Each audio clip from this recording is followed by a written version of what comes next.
One of the difficulties with joining two pieces of round wood together is the fact that you have to transfer a round line onto a round surface, which is very difficult if you try and do it by freehand.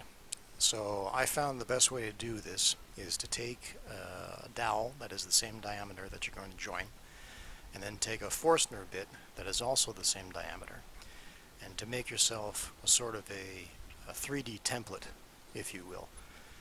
I do this by using my hand drill and a Forstner bit to drill through a dowel at the end, about halfway through. Since there's nothing supporting the other side, I don't want to drill all the way through it. Then I take my fret saw and I try and follow the curve that has been left by the Forstner bit, and I cut away the rest of the waste to leave myself this curved portion on the end of a dowel. This is what I'm going to use to transfer the curved line onto the dowel for the tail part of the joint that I'm going to cut. Next, I take my depth gauge and I mark a line around the circumference of both pieces so that I know how deep the joint will be, and I mark a center line on the piece that I'm going to cut the tail into. This center line is then used to line up the dowel jig, if you will, so that I can trace out the curved portion, which will become the shoulders of the dovetail. I do this on both sides so that I have a reference line to cut to when I'm using the coping saw, which is quite honestly the most difficult part of this whole operation, cutting those shoulders. Next, I use a small square to draw the edges of the tail. I reference the center line I drew earlier, and just to try and keep the two lines parallel to that center line. This is done just by eye, freehand. I haven't found a better way to do this. So after that's done, I take out my dovetail guide and I draw the slanted lines for the sides of the dovetail.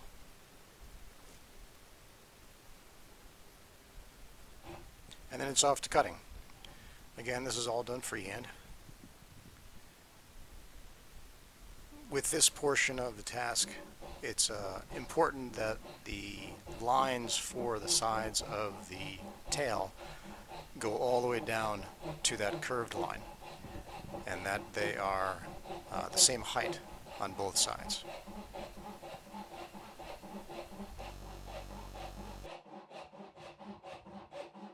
The coping saw comes out again, and I cut the shoulders of the tail. This is kind of tricky. You got to make sure that you're following both lines on both sides.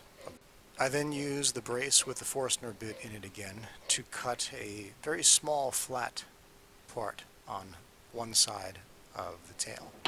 This is going to be used to match up both pieces in order to scribe the line for the tail onto the pin side.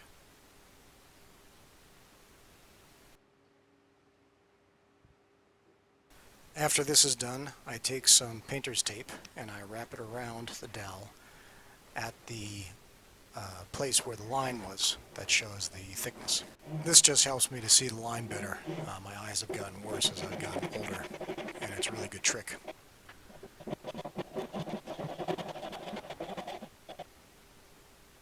So after that's done, I put an X so I know where the waist is, and the coping saw comes out again.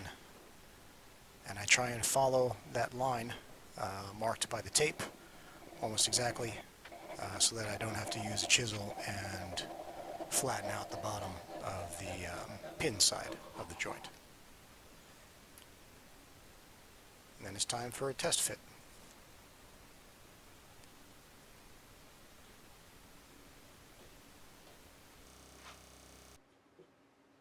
Once I see that the joint fits well, I apply glue and I glue the joint up.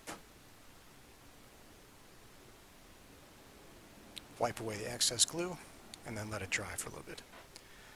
I then take a dovetail saw and I cut off, I should say, the portions of the tail and the pins that are protruding beyond the outer limits of the dowels.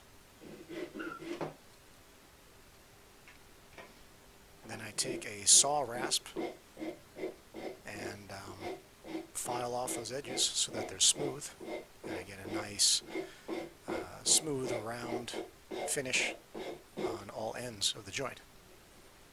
This can be done with a file as well. And then I go off and sand it. And this is the final joint.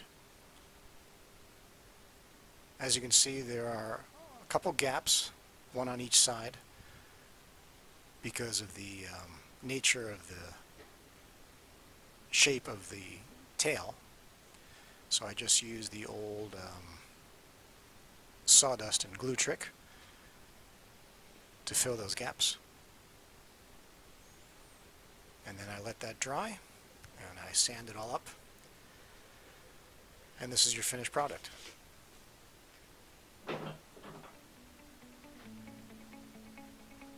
It's very labor intensive, but I think it looks really nice if you can connect dowels in this way, especially if you're going to make a railing or some sort of accent to a piece of furniture that you're making. Here I colored in the end grain so that the joint can be seen easier. Thanks for watching.